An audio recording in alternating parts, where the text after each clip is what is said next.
One decimal of an hour is a second. কথাটা ছোট্ট একটা ঘন্টা, মানে ছোট্ট একটা কথা। সাজালে এরকম দাঁড়ায়, এক সেকেন্ড এক ঘন্টার কত দশমিক ভগ্নাংশ। এক সেকেন্ড এক ঘন্টার কত দশমিক ভগ্নাংশ, বোঝা গেল? এখানে বাংলা করা আছে এক ঘন্টার কত দশমিক এক সেকেন্ড, ব্যাপারটা ঘুরে ফিরে একই। তাহলে এই যে এক ঘন্টার কত ভগ্নাংশ হচ্ছে এক সেকেন্ড, আমরা কিরকম করে করব?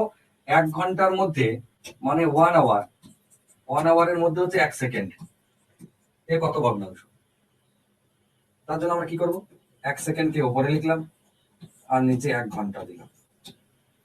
এক ঘন্টার মধ্যে এক সেকেন্ড।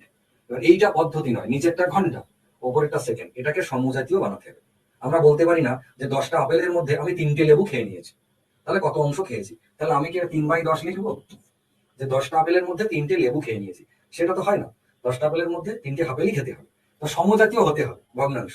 এটাও তাই, এক ঘন্টার মধ্যে এক সেকেন্ড। হ্যাঁ, আপনাদের অনেকের মনে হতে পারে যে দুটোই তো সময়, এক ঘন্টাও সময় ওটাও সময়, তাহলে ঠিকই তো আছে।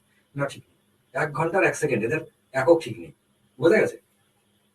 তাহলে আমাদের কি করতে হবে, হয় সেকেন্ডটাকে ঘন্টা বানাতে হবে, নইলে ঘন্টাটাকে সেকেন্ড বানাতে হবে। আমাদের সেকেন্ডটা যেমন আছে থাক, ঘন্টাটাকে সেকেন্ড বানিয়ে নিই।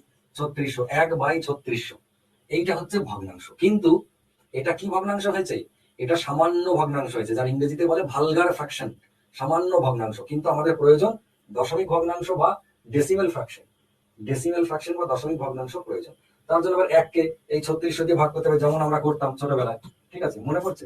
নিজেরা করে নেবেন, 3600 নিজেরা করে নেবেন, মনে পড়ছে? এরকম করে আমরা ভাগ করতাম, এখানে শূন্যর পর শূন্য লাগিয়ে দিতাম, এরকম গাদা গাদা দিয়ে সেইভাবে করে ফাইনাল উত্তর কত? অপশন সি, 0.00027, এইটা হবে উত্তর।